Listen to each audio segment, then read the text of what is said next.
Son of God, share my mind, and you don't die. This is the season 4, the episode 52 in the series How to Manifest Immortality. And the name of today's teaching is How do God's teachers deal with magic thoughts? This is a crucial question both for teacher and pupil. If this issue is mishandled, the teacher of God has hurt himself and has also attacked his pupil. This strengthens fear and makes the magic seem quite real to both of them. How to deal with magic thus becomes a major lesson for the teacher of God to master. His first responsibility in this is not to attack it. If a magic thought arouses anger in any form, God's teacher can be sure that he is strengthening his own belief in sin and has condemned himself. He can be sure as well that he has asked for depression, pain, fear, and disaster to come to him. Let him remember then, it is not this that he would teach because it is not this that he would learn. There is, however, a temptation to respond to magic in a way that reinforces it. Nor is this always obvious. It can in fact be easily concealed beneath a wish to help. It is this double wish that makes the help of little value and must lead to undesired outcomes. Nor should it be forgotten that the outcome that results will always come to teacher and to pupil alike.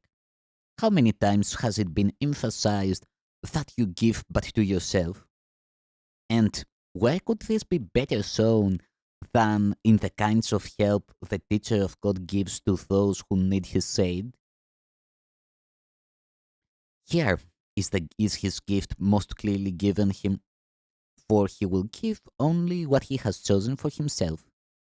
And in this gift is his judgment upon the Holy Son of God. It is easiest to let error be corrected where it is most apparent, and errors can be recognized by their results. A lesson truly taught can lead to nothing but release for teacher and pupil who have said in one intent. Attack can enter only if perception of separate goals has entered, and this must indeed have been the case if the result is anything but joy. The single aim of the teacher turns the divided goal of the pupil into one direction, with the call for help becoming his one appeal. This then is easily responded to with just one answer, and this answer will enter the teacher's mind unfailingly. From there, it shines into his pupil's mind, making it one with his. Perhaps it will be helpful to remember that no one can be angry at a fact. It is always an interpretation that gives rise to negative emotions, regardless of their seeming justification by what appears as facts, regardless too of the intensity of the anger that is aroused. It may be merely slight irritation, perhaps too mild to be even clearly recognized, or it may also take the form of intense rage, accompanied by thoughts of violence, fantasized, or apparently acted out. It does not matter. All of these reactions are the same. They obscure the truth, and this can never be a matter of degree. Either truth is apparent or it is not. It cannot be partially recognized. Who is unaware of truth must look upon illusions. Anger in response to perceived magic thoughts is a basic cause of fear. Consider what this reaction means, and its centrality in the world's thought system becomes apparent. A magic thought, by its mere presence, acknowledges a separation from God. It states, in the clearest form possible, that the mind which believes it has a separate will that can oppose the will of God also believes it can succeed. That this can hardly be a fact is obvious. Yet that it can be believed as fact is equally obvious. And herein lies the birthplace of guilt. Who usurps the place of God and takes it for himself now has a deadly enemy, and he must stand alone in his protection and make himself a shield to keep him safe from fury that can never be abated and vengeance that can never be satisfied. How can this unfair battle be resolved? Its ending is inevitable, for its outcome must be death.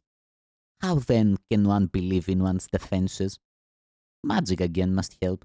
Forget the battle, accept it as a fact, and then forget it.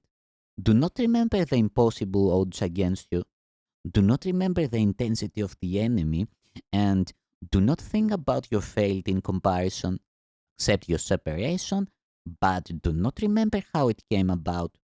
Believe that you have won it, but do not retain the slightest memory of who your greater opponent really is. Projecting your forgetting onto him, it seems to you he has forgotten too. But what will now be your reaction to all magic thoughts? They can but reawaken sleeping guilt, which you have hidden but have not let go. Each one says clearly to your frightened mind, you have usurped the place of God. Think not he has forgotten. Here we have the fear of God most starkly represented. For in that thought has guilt already raised madness to the throne of God himself. And now there is no hope except to kill. Here is salvation now. An angry father pursues his guilty son. Kill or be killed, for here alone is choice. Beyond this, there is none, for what was done cannot be done without. The stain of blood can never be removed, and anyone who bears this stain on him must meet with death. Into this hopeless situation, God sends his teachers. They bring the light of hope from God himself. There is a way in which escape is possible. It can be learned and taught, but it requires patience and abundant willingness. Given that, the lesson's manifest simplicity stands out like an intense white light against a black horizon, for such it is. If anger comes from an interpretation and not a fact, it is never justified. Once this is even dimly grasped, the way is open.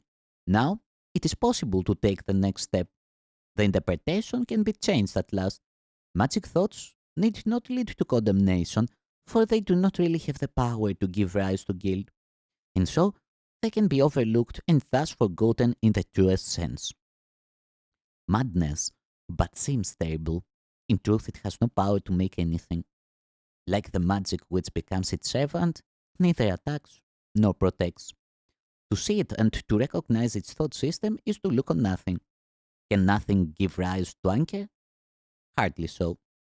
Remember then, teacher of God, that anger recognizes a reality that is not there. Yet is the anger certain witness that you do believe in it as fact. Now is escape impossible until you see you have responded to your own interpretation, which you have projected on an outside hold. Let this grim sword be taken from you now.